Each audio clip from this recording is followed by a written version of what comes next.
So, as mentioned, delighted to be joined by Miguel Delaney, chief football writer with the London Independent, and of course, author of the best-selling States of Play. Miguel, how are things?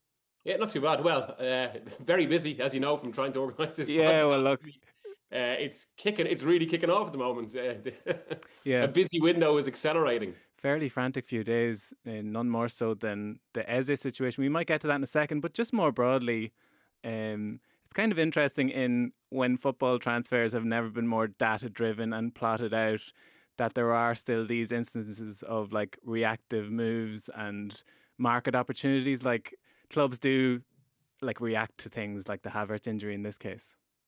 Oh yeah, absolutely. Although with Havertz, I think that's actually so. I've done a piece that is on both the Independent and Irish Independent on Thursday morning.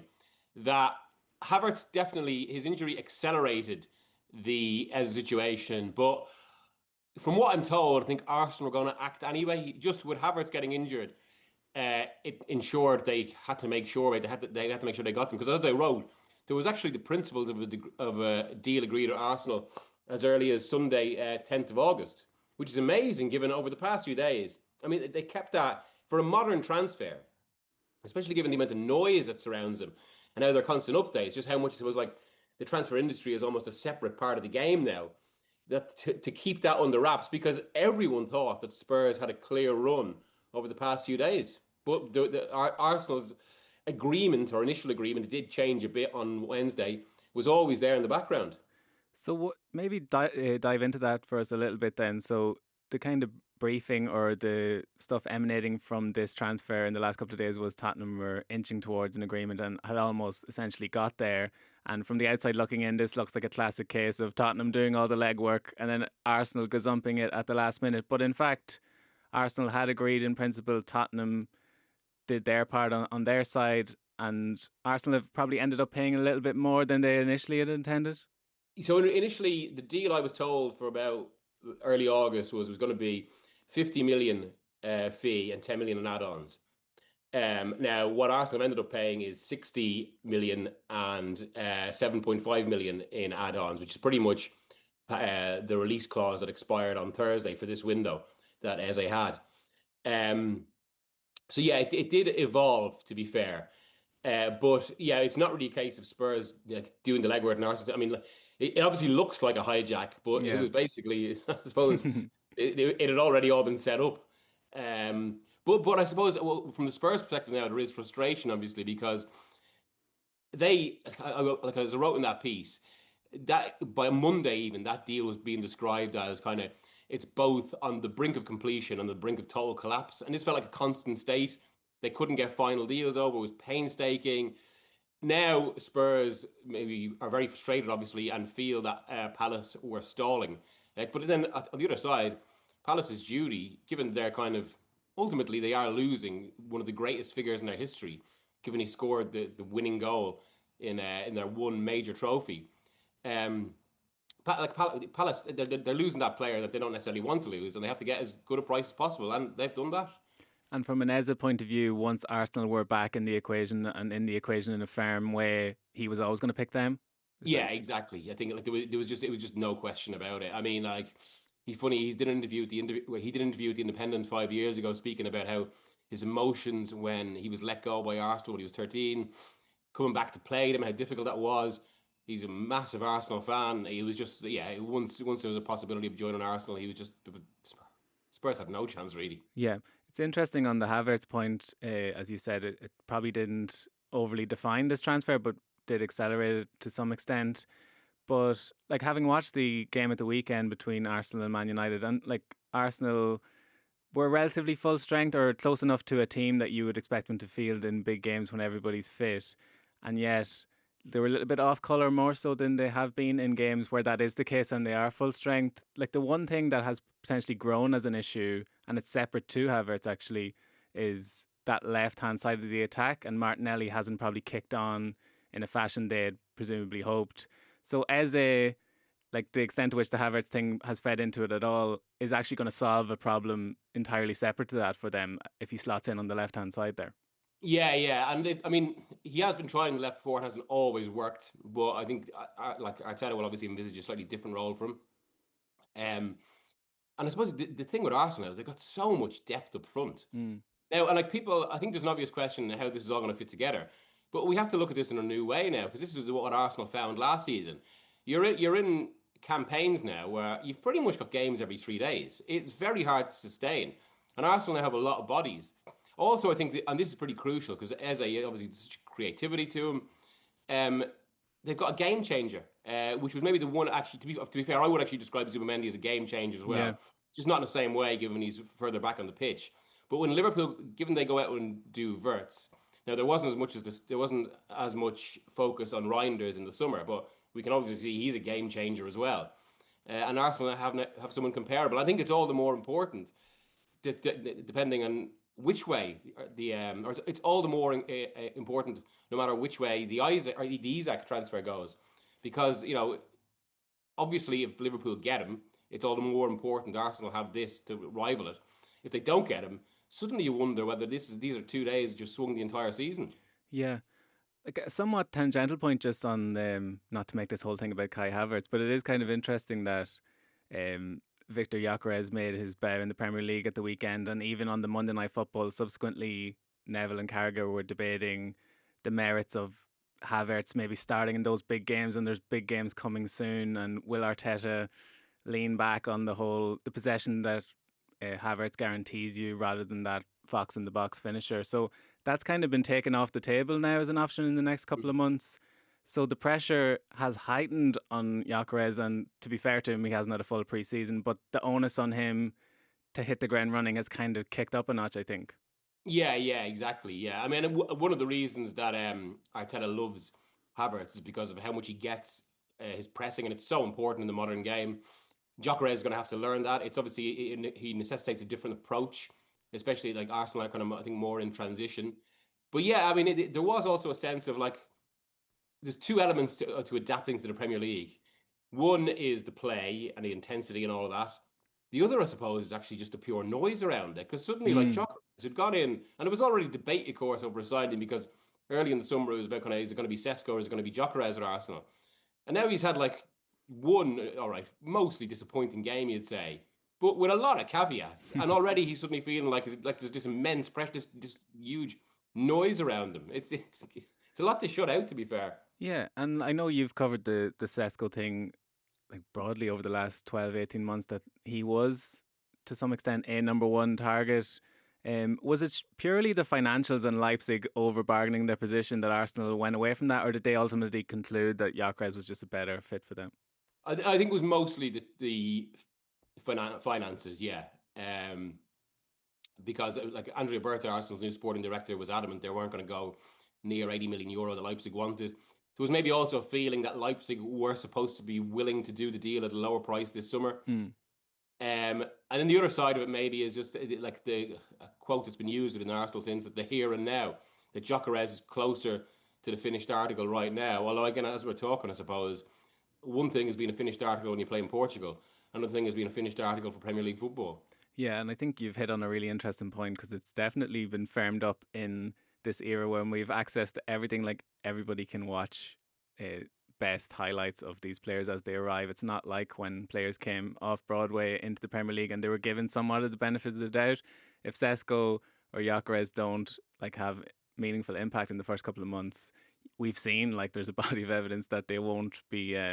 The patience has waned, I suppose, as a broad rule of thumb now. Just on Tottenham, before we move off the Eze ramifications, I suppose the Havertz thing maybe didn't precipitate this transfer, but James Maddison going out for the season and Thomas Frank having already said that Tottenham are light in that position, they missed out on Gibbs White through no fault of their own, really. Like they agreed the terms as best as they knew them. But this is a little bit not quite humbling, but it's a jarring enough snub at this juncture in the transfer window where they really do have to make a couple of moves. Yeah. I mean, that's like with both Gibbs White and Eze, like both of them are actually explainable. You can see how both happened for Spurs. Yeah. But yet to have two of them in the same summer, that's where it becomes a lot trickier, when there's kind of a lot more focus and pressure. Like there's already fan unrest around the club, around the kind of the ownership and how they've been run. This will only increase that. And suddenly now they go into a market where everyone knows they've got at least 60 million to spend. everyone knows there's a pressure there, and they have to try and stay calm amid this. It's difficult. Now, I have reported this morning as well. There's about kind of 6 potential options on the table, maybe more.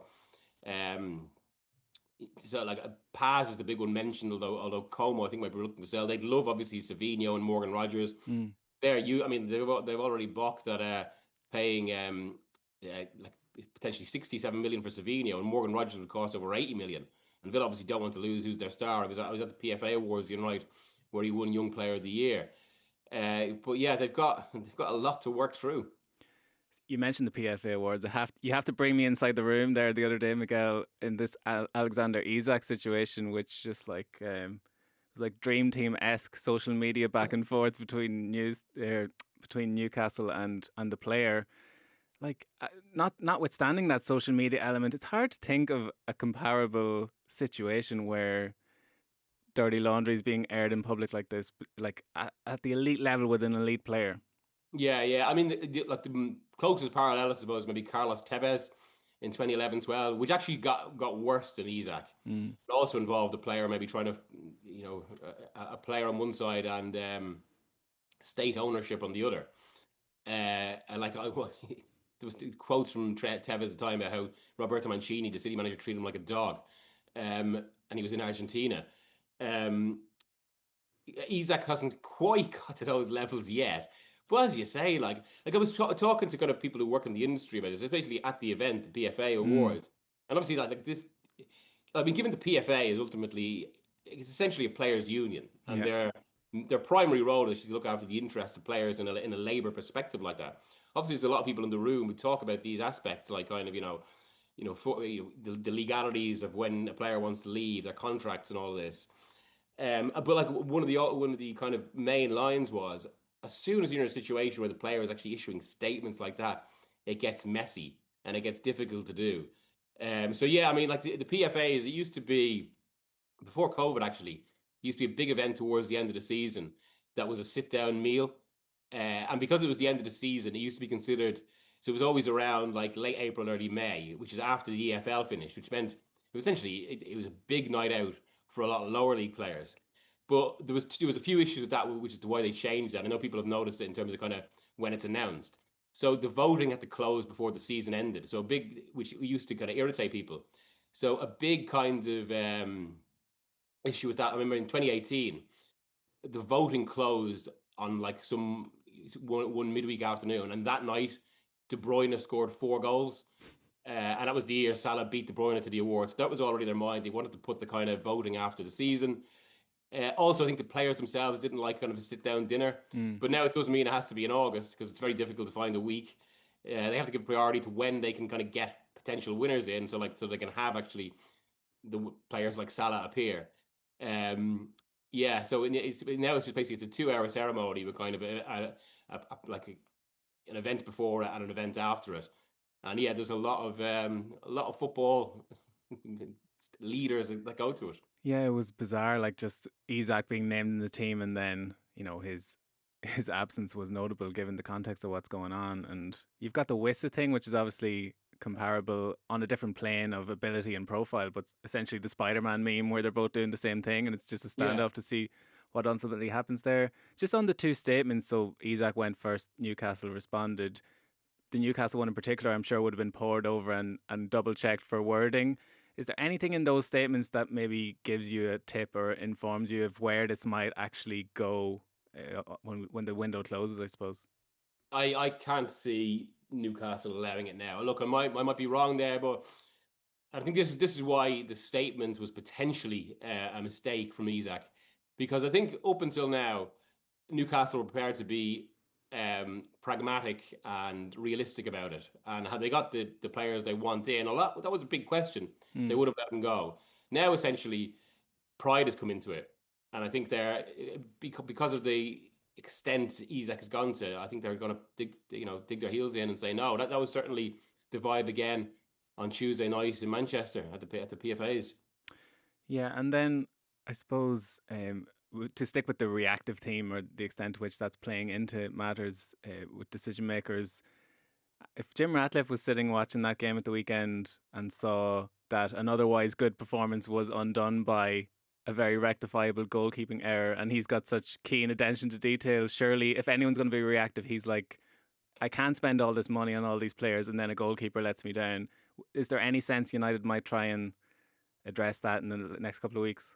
I mean, they'd like to, but then I suppose it's kind of one of the themes of the summer. They would need massive sales to do it, and also need to find the right goalkeeper.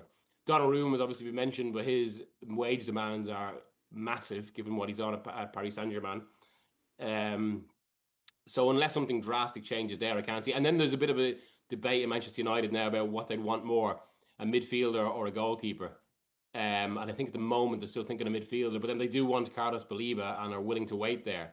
There's someone like, this is the thing about, and it's one of the reasons why it gets busier the closer you get to the end of the window, because there's so many spinning plates, there's so many variables, there's so many situations where one element is dependent on another element. And at least say with United there, so what comes available first, say a suitable midfielder or a suitable goalkeeper, and that suddenly has a knock-on effect, and that's why it gets so busy now. And I think so. The big theme in the last week of the window is going to be, I think, the wealthiest clubs selling players. And I think clubs like Fulham, say, or West Ham potentially, could get some good deals because suddenly the wealthy clubs need to get players out the door.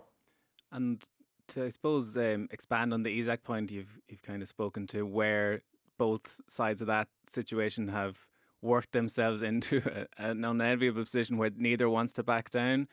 That's such a hugely valuable asset from Newcastle's point of view, where they're probably unlikely to want to forego what could be 150 million or something like that, in the point of principle. But maybe we're getting towards that point. And similarly, Isak probably doesn't want to sit out for a full year, and the ramifications of what that might lead to legally and whatnot. Like there's a somewhat similar situation developing with Garnacho at Man United, where do you think it's realistic that like he might just remain in situ for the season and either be reintegrated back in, or are we reaching a point where clubs have to put their foot down and almost like forego that money just to make a point that we're not going to be messed around in this fashion by players? But this has been a really interesting theme of the window. So like, obviously, I think we've seen more player agitation than usual, as you mentioned, the Visa situation on top of Isak. And obviously this is distasteful for a lot of people, but it's sort of kind of seen as the other side of quite a finely balanced, sorry, a rather delicate power balance. Because on one side you've got this, on the other side you've got clubs' willingness to basically have bomb squads, or not even bomb squads, but trying to force players out when they don't necessarily want it. So like, and that's why there's a delicate power balance. But then there are two extremes which they will reach it. And if you've got a world where there are bomb squads, and it's sort of seen as fair game, they have the other. And yes, and it does become about making a point. And hence you say that, I suppose, to kind of come full circle in that sense. You mentioned about kind of how it's such, transfers become such a science, and they're so, so data led.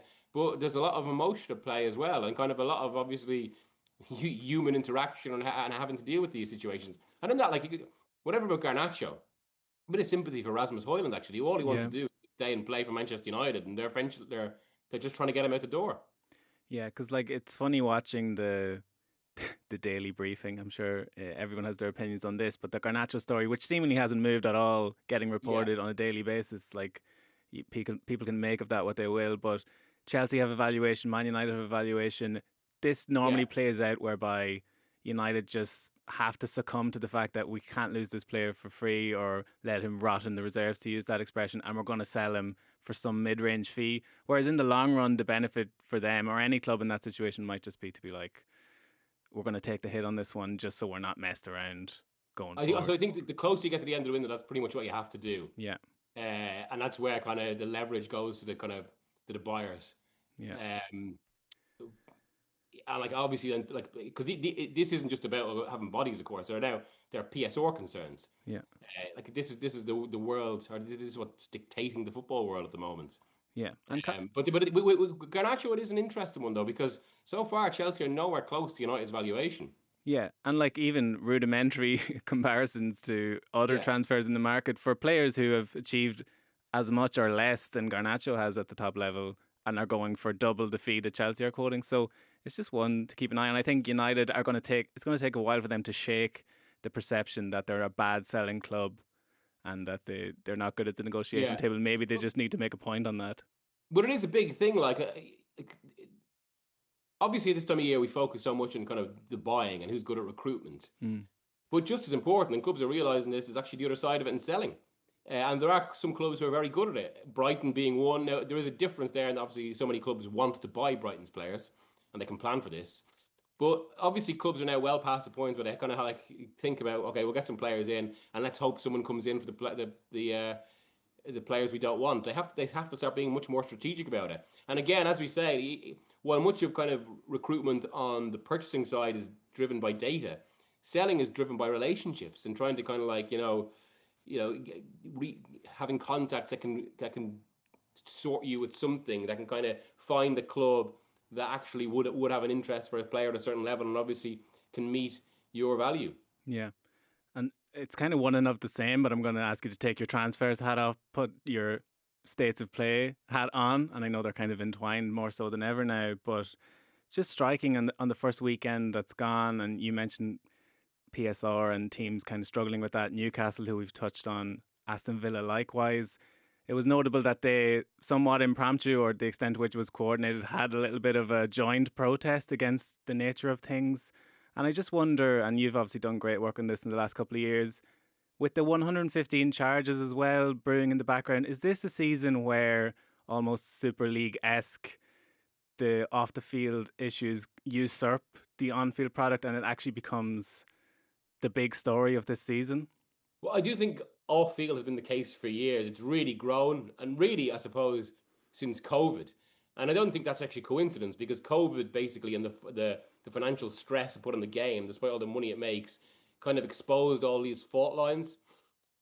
Obviously, the reasons for the City case precede that, given it all comes from football leaks in November 2018.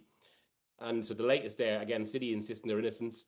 The latest there is that we should get an outcome maybe end of September, early October, although that was something that was said with great certainty about February and then Easter. But yeah, I think if that happens, that basically changes everything. That if there is finally an outcome, I don't think you can really underappreciate. And I found actually it's been a little bit of a strange one, is it?